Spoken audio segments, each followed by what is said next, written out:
Oke, assalamualaikum warahmatullahi wabarakatuh. Nah, di sini saya akan menjelaskan presentasi. Nah, sebelum saya menjelaskan presentasi ini, langkah baiknya saya akan memperkenalkan diri saya. Perkenalkan, nama saya Dimas Soeharto. Saya dari Universitas Mercu Buana. Nah, program studi saya itu Teknik Mesin di Fakultas Teknik. Dalam presentasi saya ini, saya akan menjelaskan dengan judul penilaian keandalan struktur kapal di bawah korosi dan kelelahan menggunakan pemantauan kesehatan struktural. Nah, di sini ada pengertian dari korosi. Korosi adalah kerusakan atau kehancuran material akibat adanya reaksi kimia di sekitar lingkungannya. Secara umum, korosi dibedakan menjadi korosi basah dan korosi kering. Korosi disebabkan adanya faktor kimia fisika, metalurgi, elektrokimia, dan termodinamika. Korosi dapat digolongkan menjadi 8, yaitu ada korosi umum, korosi galvanik, korosi celah, korosi sumur, korosi batas butir, korosi selektif, korosi erosi, dan korosi tegangan. Dalam bahasa sehari-hari, korosi disebut juga perkaratan ya. Contoh korosi yang paling lazim adalah perkaratan pada besi. Nah, di sini kita masuk ke dalam temanya ya. Oke, masuk dalam pendahuluan. Sangat penting untuk memastikan pengoperasian kapal laut yang aman serta pencegahan kontaminasi yang disebabkan oleh penghancuran struktur ini. Untuk mencapai hal ini, pemahaman penyeluruhan tentang struktur kapal dan beban yang diterapkan padanya sangat penting.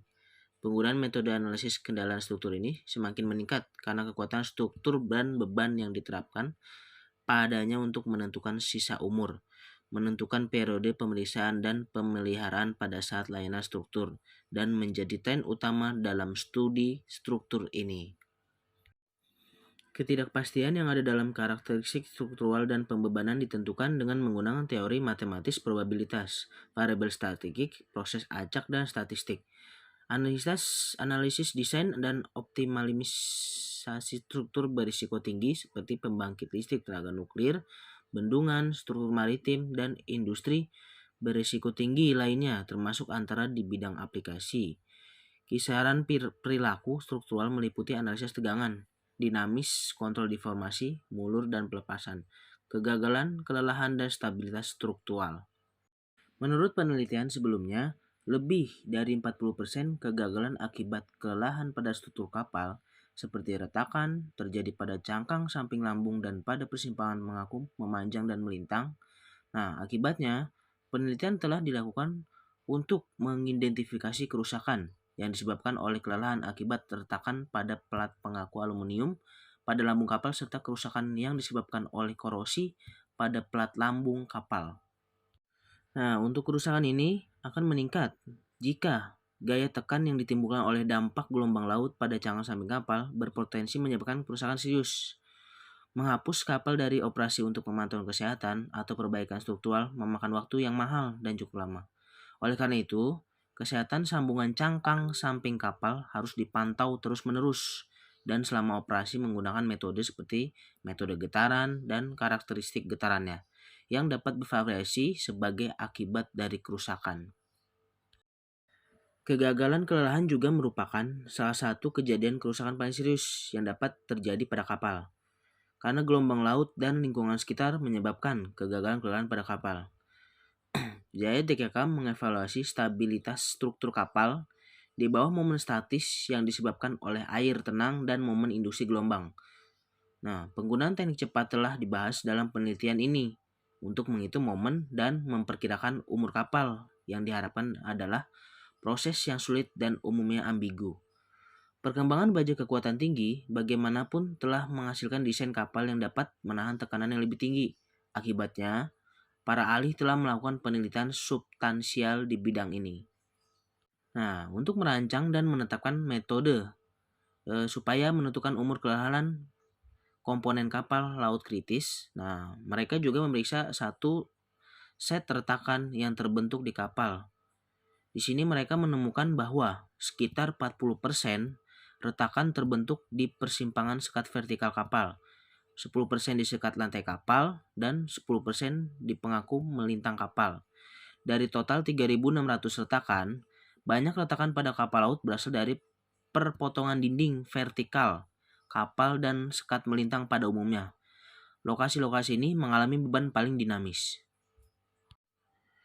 Penilaian risiko lambung kapal.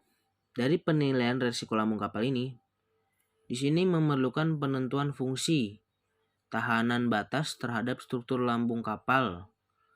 Lambung kapal terdiri dari gelagar, menerus, dan terpadu di bawah beban melintang yang disebabkan oleh air yang tenang tanpa mempertimbangkan gelombang. Model yang mengatur keadaan resistansi limit dapat dihitung dari persamaan berikut ya. G kali T sama dengan U kali T dikurang ML nanti.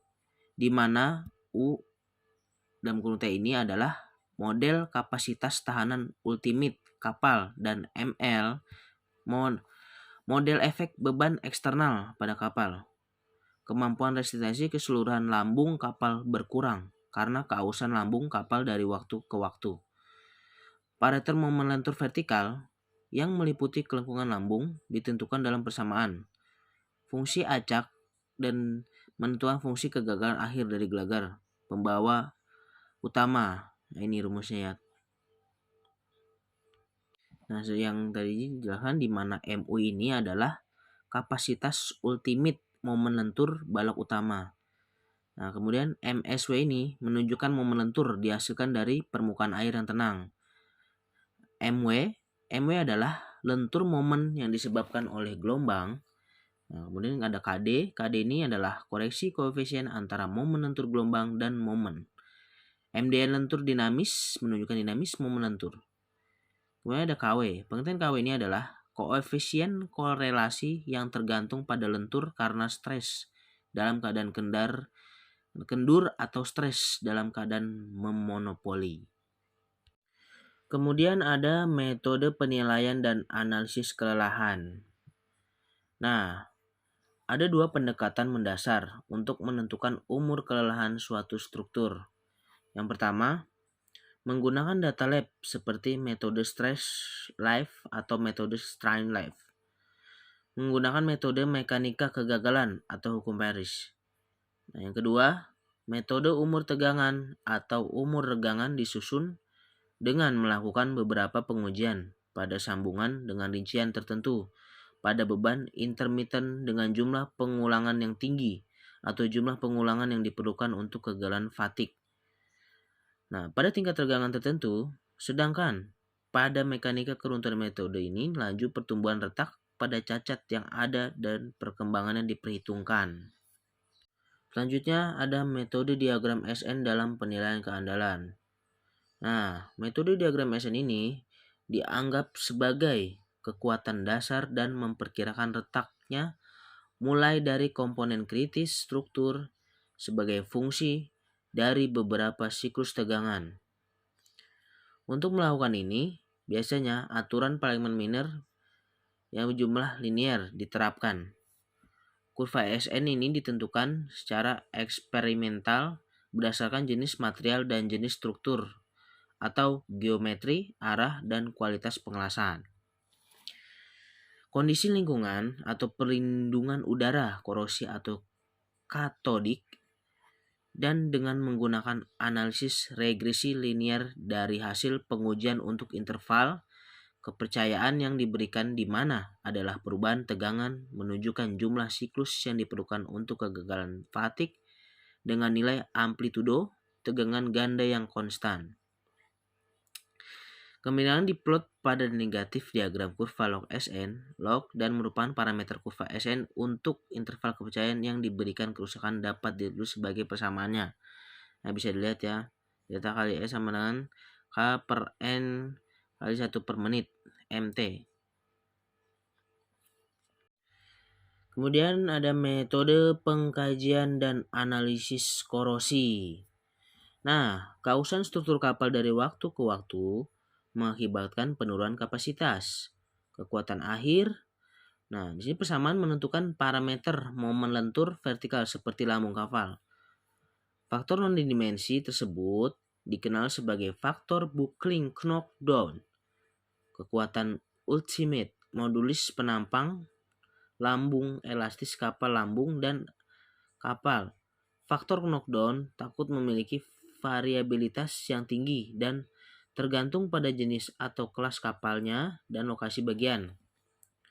Nah, di sini korosi menurunkan modulus penampang struktur lambung kapal dengan menipiskan ketebalan komponen struktur utama dan juga mengurangi kemampuan struktur untuk menahan momen lentur yang diinduksi secara eksternal. Kemudian ada teori Bayesian dan metode inferensi. Teori Bayesian juga dapat digeneralisasikan dari masalah diskrit ke masalah kontinu. Dengan asumsi, satu set parameter harus disimpulkan semua pengetahuan yang disebut distribusi sebelumnya. Pilihan jenis distribusi parameter sebelumnya diwakili oleh mencerminkan pengetahuan persepsi yang terkait dengan ketidakpastian parameter sebelumnya. Pengukuran data yang diamati telah dilakukan pada nilai yang sesuai. Kemudian ada penilaian keandalan. Berdasarkan teori reliabilitas, fungsi keadaan batas dapat didefinisikan berdasarkan selisih antara tegangan, beban, dan tahanan. Oke, bisa dilihat rumusnya ya. Nah, di mana GT adalah fungsi keadaan batas dan R adalah resistansi dan R menunjukkan tegangan atau menerapkan beban. Jika GT kurang dari 0, operasi struktur dapat berada dalam batas aman. Tetapi jika GT lebih dari 0, menunjukkan kisaran kegagalan. Probabilitas kegagalan dinyatakan sebagai berikut. Itu adalah PF sama PLC lebih dari 0. Oleh karena itu, untuk mengevaluasi dan menganalisis dalam hal ini dapat digunakan metode penilaian indeks reliabilitas. Nah, di sini ada aplikasi ya. Model yang dipelajari dalam penelitian ini data pemantauan kesehatan yang diuji skalanya oleh sensor yang dipasang di tubuh di laboratorium. Fungsinya yaitu untuk digunakan dalam menilai keandalan spesifikasi bagian tengah kapal dalam studi untuk pelaksanaan perhitungan evaluasi keandalan ditunjukkan pada ada 73.800 titik data secara total. Tingkat sampel diatur ke semua data kemudian dikonversi dengan mempertimbangkan faktor skala pendaratan dalam dimensi kapal yang sebenarnya. Momen lentur ini, waktu dan modulus penampang dikonversi dengan skala 1,025 dan 0,346 masing-masing. Waktu pengukuran eksperimen skala penuh adalah sekitar 42,28 menit. Pemodelan tahanan bagian tengah. Nah, kekuatan lentur untuk kegagalan awal dan kekuatan lentur ultimate dihitung dari 0,05, 0,03, 0,1, dan 0,1. Besarnya tegangan sisa juga dianggap sama dengan 5% dari tegangan lelah pelat. Hal ini telah berulang selama 30 tahun selama periode 2 tahun. Setiap kali ketebalan badan dan mengaku flensa meningkat karena penurunan ketebalan yang disebabkan oleh korosi dari waktu ke waktu. Oke, di sini ada pemodelan gelombang frekuensi tinggi pilihan. Distribusi eksponensial dapat dikritik karena nilainya dalam kasus yang paling mungkin adalah 0, bahkan untuk evaluasi dan desain. Hasil yang diperoleh memerlukan ekstrapolasi untuk mendistribusikan nilai akhir. Nilai yang diperoleh untuk kedua mode sagging dan higging. Nah, ini kemudian menghitung beban sebelumnya. Momen lentur akibat air diam dan bergelombang telah dihitung menggunakan persamaan yang diberikan oleh International Association of Classification Societies. Perubahan momen-momen ini dihitung dengan mempertimbangkan momen yang disebabkan oleh air diam dan momen lentur yang disebabkan oleh gelombang dengan distribusi normal. Dan nilai air jenis pertama dengan COV sama dengan 0,15 untuk kedua momen. Memperbarui parameter. Penilaian keandalan struktural mempertimbangkan beban sebelumnya Keandalan bagian tengah kapal dinilai untuk 2 mode sagging dan hagging selama periode 30 tahun. Kekuatan struktur dipertimbangkan untuk mode kegagalan awal dan akhir. Besarnya indeks reliabilitas pada mode kegagalan awal lebih kecil daripada kegagalan akhir. Karena pada kegagalan awal yang dibuat, kriteria kami adalah kegagalan komponen pertama dalam mode. Keandalan tergantung. Waktu kekuatan akhir lambung kapal berkurang seiring waktu dengan adanya mekanisme kelelahan. Dengan demikian, probabilitas kegagalan juga merupakan fungsi waktu. Oleh karena itu, probabilitas kegagalan sesaat pada waktu T dapat disimpulkan terlepas dari kondisi kapal di masa lalu dengan menggunakan persamaan. Hal ini dilakukan dengan menggunakan perkiraan keandalan lanjutan atau bergantung pada berdasarkan teori probabilitas bersyarat. Di sini ada memperbarui parameter. Memuat data adalah diperbarui dengan mempertimbangkan beban sebelumnya dan hasil yang diperoleh dari pemantauan kesehatan struktural. Nah, di metode MCMC juga telah digunakan untuk memperkirakan parameter ini. Sehubungan dengan interaksi Bayesian, parameter disajikan sebagai variabel dengan distribusi log normal yang rata-ratanya sama dengan nilai distribusi sebelumnya dan standarnya deviasi terhadap COV sama dengan 10%. Dievaluasi sesuai dengan pembaruan parameter. Dengan memperbarui beban dan mempertimbangkan data, pemantauan kesehatan struktural dalam mengevaluasi indeks keandalan yang mencakup beban, frekuensi rendah dan tinggi, indeks keandalan dievaluasi dalam kasus ini dan dibandingkan dengan kasus sebelumnya. Oke, jadi dari kesimpulan presentasi ini dapat disimpulkan penilaian keandalan struktur kapal dinyatakan dalam 2 faktor, yaitu kelelahan dan kegagalan. Korosi, menggunakan data pemantauan kesehatan struktural pada kapal komersial. Untuk menggunakan data pemantauan kesehatan struktural dalam menilai keandalan, metode inferensi Bayesian telah digunakan untuk memperoleh distribusi beban yang diterapkan pada struktur. Mengingat distribusi beban yang diperoleh dari persamaan dalam mode kegagalan awal dan akhir, keandalan struktur menunjukkan bahwa mempertimbangkan kegagalan awal sebagai kriteria analisis dapat menghasilkan hasil yang konservatif, nilai rata-rata distribusi beban yang diterapkan pada struktur kapal berkurang setelah pembaruan dari parameter. Dan nilai standar deviasi distribusi diperbarui dan sedikit meningkat. Ini mengarah pada peningkatan keandalan dalam kaitannya dengan kasus pertama. Indeks keandalan yang diperoleh dari analisis kelelahan struktural menunjukkan bahwa pada tahun-tahun awal pelayanan, kapal memiliki indeks keandalan yang sangat tinggi.